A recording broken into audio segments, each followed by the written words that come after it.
Pour faire suite à ma vidéo sur l'apprentissage du handstand, je vais te montrer dans celle-ci le passage de la montée en force jusqu'à la handstand push-up à 90 degrés. Donc dans cette vidéo, nous allons voir plusieurs étapes logiques de progression qui te permettront de débloquer plusieurs figures jusqu'à atteindre la handstand push-up à 90 degrés. Donc ce sera vraiment quelque chose de progressif et c'est ça qu'on aime. Donc dans un premier temps, nous allons voir la montée en force. Ensuite, on va voir les handstand push-up. Ensuite, la press to handstand, les deep handstand push-up et enfin la push-up à 90 degrés. Et pour chacune de celles-ci, je te mettrai des exercices pour pouvoir t'améliorer sur le mouvement, bien le comprendre, comment l'apprendre. Mais surtout, tu remarqueras qu'ils sont dans un ordre précis et que chacune d'entre elles t'aidera vraiment pour débloquer ta handstand push-up à 90 degrés. Et du coup, on va commencer tout de suite avec la montée en force. Let's go, c'est parti. Et bien évidemment, tu te douteras bien que le prérequis le plus important avant de commencer tous ces mouvements, c'est de tenir le handstand. Donc dans l'idéal, je te conseillerais de l'avoir au minimum 30 secondes. Et s'il n'est pas très clean, c'est pas grave, mais pars du principe que plus tu vas être propre sur ton handstand, plus ça va te simplifier la vie sur les autres mouvements. Et donc pour ce premier mouvement, comme son nom l'indique, est une montée en force, et elle se distingue en 3 temps. La première phase va consister tout simplement à te pencher en avant et à plier les bras à 90 degrés. La deuxième phase est une phase de transition qui va te permettre d'emmener ton bassin et tes jambes au-dessus de tes bras. Et enfin la troisième phase qui va consister à pousser sur tes bras tout en dépliant tes jambes pour arriver en handstand. Maintenant, je vais te montrer les erreurs à éviter et qui sont les plus fréquentes dans l'apprentissage de la montée en force. Et on commence avec la première et la plus importante, à savoir de ne pas plier les bras en dessous de l'angle des 90 degrés. Car même si ça n'a l'air de rien, rien que le fait de descendre les épaules un tout petit peu plus bas que prévu peut te rendre la remontée 2 à 3 fois plus compliquée. Ensuite, deuxième erreur, c'est tout simplement de vouloir monter ses jambes sans accompagner avec le bassin. Ce qui fait que quand tu vas essayer ta montée en force, tu vas te retrouver dans cette position-là, ce qui est beaucoup moins optimal, alors que tu devrais être comme ça. Et là, ça va être beaucoup plus simple pour venir pousser. Et la troisième erreur, c'est tout simplement de te donner une impulsion trop grande ou de vouloir faire ta montée en force beaucoup trop vite. Ce qui, comme tu peux le voir, a de grands risques de te faire chuter. Maintenant, je vais te donner quelques tips pour simplifier ta montée en force et pouvoir gagner en force. Donc tout simplement, ce que tu vas faire, c'est te mettre dans la position de ta montée en force. Donc tu vas plier les bras et tu vas te donner une impulsion avec tes pieds pour pouvoir monter plus rapidement. Et comme je l'ai expliqué précédemment, il faut juste faire attention à ne pas vouloir le faire trop vite et avoir un minimum de contrôle quand tu le fais. Ensuite, deuxième astuce, tu peux tout simplement partir d'un L-sit et faire ta montée en force. Alors à première vue, ça peut paraître plus compliqué, mais je te garantis que de partir d'un L-sit, en fait, vu que tu peux mettre plus ou moins de vitesse pour pouvoir faire ta transition et monter en force, ça peut te rendre la phase de transition et de monter le bassin plus simple. Faut juste, encore une fois, que quand tu pars de ton L-sit et que tu montes en force, ne surtout pas descendre les épaules trop bas. Parce que si tu fais ça, là, forcément, ça va être beaucoup plus compliqué. Ensuite, pour te renforcer au niveau de ta force, tu peux tout simplement faire les fameuses pike push-up. C'est vraiment un exercice très connu, mais c'est très efficace pour te renforcer les deltoïdes avant, donc l'avant des épaules. Et vu que c'est la force principale que tu as besoin pour la montée en force, c'est toujours bien d'en mettre. Et maintenant, on va rentrer dans le vif du sujet de ta progression jusqu'à la handstand push-up à 90 degrés avec les handstand push-up. Et là, on va voir qu'au niveau de la technique, il y a quand même plus de choses à retenir. Donc cette fois-ci, on va vraiment avoir deux phases distinctes et on commence par la négative en partant du handstand pour arriver en position avec les bras pliés à 90 degrés. Et ensuite, la phase de poussée, où on va repousser pour revenir dans la position de handstand. Donc ce qui va surtout être très important dans cette phase négative, ça va être tout simplement la trajectoire de ton corps. Où ton but va tout simplement être de te pencher en avant tout en gardant ton corps gainé et droit, de sorte à ce que tes jambes soient en retrait par rapport à l'avant de ton corps, ce qui va créer le contrepoids qui fera que tu ne tomberas pas vers l'avant. Et une fois que tu as atteint cette position, tu n'as tout simplement plus qu'à pousser pour revenir en position de handstand. Et maintenant, on va voir les erreurs que tu ne dois surtout pas faire quand tu veux apprendre tes handstand push-up.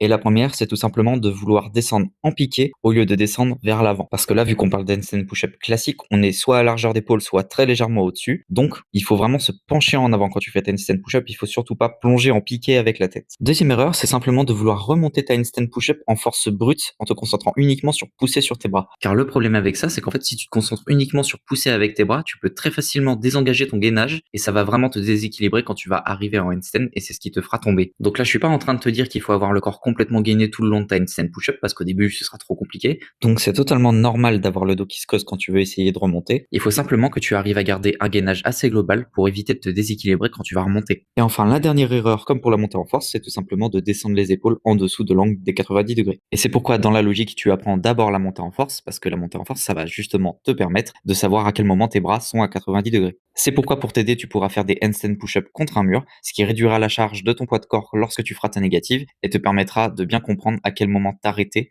pour ne pas descendre trop bas. Ensuite, deuxième astuce, tu peux tout simplement faire des handstand push-up en utilisant un grip beaucoup plus large, ce qui te permettra de descendre 7 fois en piqué et te permettra de faire plus de répétitions car ça va te demander moins de force. Et une fois que tu seras à l'aise à faire plusieurs répétitions contre un mur, tu pourras essayer sans le mur. Et là, tu remarques bien que la trajectoire, elle est vraiment en piqué comparé au handstand push-up à largeur d'épaule où vraiment on se penche en avant. Donc avec cette variante, tu auras moins de difficultés à faire plus de répétitions, mais ça va simplement te demander plus d'équilibre. Et bien sûr, tu peux tout aussi bien faire des séries de montée en force pour pouvoir gagner en force sur la phase de poussée. Et maintenant, on va voir la press to handstand. Et là, tu serais tenté de me dire, mais pourquoi ce mouvement est dans la vidéo? Parce que oui, c'est pas un mouvement à bras pliés qui va te faire développer ta force pour atteindre ta handstand push-up à 90 degrés. Mais pour moi, c'est un mouvement essentiel que trop de personnes sous-estiment car elle va grandement te faire améliorer ta souplesse au niveau de tes épaules, de tes fléchisseurs de hanches et améliorer grandement le contrôle global que tu auras sur ton handstand. Et donc ce mouvement se compose en 3 phases. Dans un premier temps, on va partir d'un L-sit, ensuite on va avoir une phase de transition qui va consister à venir monter ton bassin tout en gardant tes jambes et bras tendus. Et enfin, tu n'as plus qu'à emmener tes jambes jusqu'en position de handstand où là, c'est vraiment ta mobilité de hanche qui va faire tout le travail. Et donc les erreurs les plus fréquentes lorsque tu vas apprendre ta press to handstand, c'est tout simplement de négliger sa mobilité. Car oui, c'est un mouvement très technique qui va te demander à la fois beaucoup de contrôle mais surtout beaucoup de souplesse. C'est pourquoi je te recommande cet exercice qui te permettra de travailler ta mobilité de hanche. Et deuxième erreur, c'est tout simplement de négliger ta mobilité d'épaule car c'est vraiment la chose dont tu as le plus besoin pour ta press to handstand. Et donc afin d'illustrer l'impact que va avoir ton manque de mobilité sur ta press to handstand, part du principe que moins tu seras souple au niveau des épaules, plus tu vas devoir te pencher en avant et non seulement tu auras beaucoup plus de mal à monter les jambes, mais aussi ça peut te créer des douleurs dans les poignets. Et enfin, ton manque de mobilité d'épaule et de hanche va te forcer à mettre de la vitesse dans ta presse, ce qui, comme tu peux le voir, peut facilement te déséquilibrer. Et donc, pour améliorer ta press to handstand, tu peux tout simplement travailler ta mobilité d'épaule et ta mobilité de hanche, comme je l'ai expliqué précédemment. Ensuite, tu peux tout simplement travailler ton passage du L-sit à la phase de transition avant de monter les jambes, où ton but va être de te compresser au maximum de sorte à ce que tes bras et tes jambes n'aient pas un écart trop grand. Donc, tu vas faire en sorte de garder tes jambes le plus proche possible de ton corps, tout en évitant au maximum de te pencher en avant. Et enfin, tout simplement, tu vas rajouter de la vitesse sur ta presse pour la rendre plus facile, tout en essayant de garder le contrôle au maximum sur ton équilibre. Et enfin, on va voir la dernière étape avant d'atteindre ta handstand push-up à 90 degrés, et c'est tout simplement la deep handstand push-up, car c'est vraiment la variante qui t'aidera le plus pour la handstand push-up à 90 degrés. Et celle-ci se compose en 2 phases, donc on va tout simplement avoir la phase négative, où on va arriver à notre position de handstand push-up classique, et on va tout simplement prolonger l'amplitude, de sorte à ce que les épaules arrivent à peu près au niveau des poignets. Mais dans tous les cas, il n'y a pas vraiment d'amplitude précise, car on pourrait très bien être plus ou moins haut que ce que je suis déjà, mais part simplement du principe qu'une deep handstand push-up sera considérée comme deep à partir du moment où ta tête va dépasser l'emplacement de tes poignets. Ce qui, en handstand push-up au sol, correspondrait au moment où ta tête va toucher le sol. Donc il faut tout simplement dépasser cette limite-là. Et comme toujours, la deuxième phase, c'est la phase de poussée qui va te faire revenir en handstand. Et maintenant, on va voir les erreurs en deep handstand push-up. Et on commence avec les négatifs trop rapides, parce que le problème d'aller trop vite, c'est que ça peut te faire perdre assez facilement la prise que tu as sur ton grip, donc tu vas pouvoir déployer moins de force pour remonter, et surtout tu risques de descendre plus bas que ce que tu as prévu de faire. Donc ça va logiquement rendre ta remontée beaucoup plus compliquée. Ensuite, deuxième erreur, tout comme les handstand push-up classiques, c'est tout simplement de vouloir le faire sans gainer le corps, donc en creusant beaucoup trop le dos sur la descente. Surtout que sur une deep handstand push-up, le gainage est encore plus important. Et encore comme pour les push-up classiques, c'est de vouloir le remonter en force brute, parce que une deep handstand push-up, c'est beaucoup plus dur à remonter. Donc tout simplement, si tu privilégies la force au détriment de la technique, tu vas très rapidement perdre ton gainage et ta trajectoire, ce qui va très vite entraîner un déséquilibre. Et pour ce mouvement-là, il n'y a pas de secret, si tu veux vraiment t'améliorer dessus, tu n'as qu'à tout simplement faire des deep handstand push-up à des amplitudes de plus en plus bas. Car dans la logique, si tu en es arrivé jusqu'ici, ça veut dire que tu as la montée en force, les handstand push-up et la press to handstand, donc tu as assez de force et de contrôle sur ton handstand pour pouvoir faire des petites deep handstand push-up et tu as juste à augmenter l'amplitude petit à petit. Et voilà, on y est, on arrive à l'objectif final pour lequel tu as cliqué sur cette vidéo, la handstand push-up à 90 degrés. Toujours composé de 2 phases avec une phase négative qui va consister à passer du handstand en position de semi-planche. Donc contrairement au handstand push-up classique où tu vas simplement plier les bras en te penchant en avant, là tu vas à la fois te pencher en avant mais descendre l'entièreté de ton corps jusqu'à arriver en position horizontale. Et toujours avec les bras pliés à 90 degrés. Et ensuite la phase de poussée qui va tout simplement consister à revenir dans la position de handstand, mais qui cette fois-ci a une petite spécificité car tu vas voir que c'est un peu plus compliqué que prévu. Et voici les erreurs que tu dois éviter en handstand push-up à 90 degrés. Et la première, et c'est sûrement la plus dure à ne pas faire, c'est tout simplement que au moment où tu es en semi-planche, quand tu veux commencer à remonter, c'est de ne pas descendre au niveau des épaules. Car normalement, tu dois être capable de remonter à partir de la semi-planche sans descendre au niveau des épaules. Et c'est bel et bien pour ça que si tu as bien suivi l'ordre d'apprentissage des figures de cette vidéo,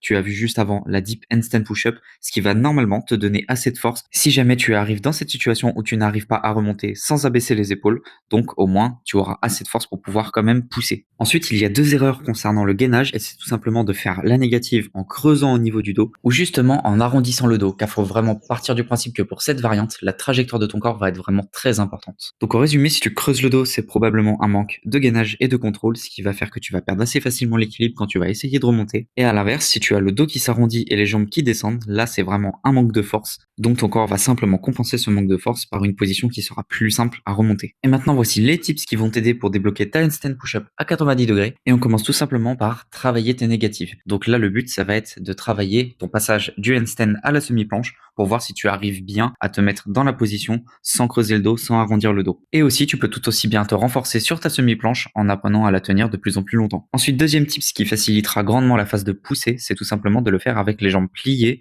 ou en straddle, juste parce que ça va réduire ton bras levier, donc la distance entre tes épaules et ton centre de gravité. Et enfin, si tu souhaites aller encore plus loin, je te mets ici une dernière variation, c'est la Deep Handstand Push-Up à 90 degrés, et exactement pour le même principe que la Deep Handstand Push-Up, tu vas simplement augmenter l'amplitude de ta négative. Et là, tu vas vraiment te rendre compte de la différence entre une Handstand Push-Up à 90 degrés classique et la version Deep. Et là, c'est vraiment un petit challenge pour les plus aguerris d'entre vous. Si vous avez déjà un très bon niveau dans les Handstand Push-Up et que vous avez toutes les variations, je vous propose ce combo qui est tout simplement l'addition de toutes les variantes qu'on a vues, donc la montée en force, la presto handstand, les handstand push-up, la deep handstand push-up, la handstand push-up à 90 degrés, et enfin la deep handstand push-up à 90 degrés. Donc si vraiment tu es capable d'enchaîner toutes ces variantes, eh ben je peux te dire que tu es vraiment sacrément fort parce que comme tu peux le voir, j'ai quand même un peu galéré sur la dernière. On arrive donc à la fin de cette vidéo, donc merci à ceux qui sont restés jusqu'au bout. Et pour ceux que ça intéresse, je réouvre 10 places pour mon accompagnement. Donc tout simplement si tu as envie d'apprendre la planche, le front lever, le one arm handstand ou encore les handstand push-up, mais que tout simplement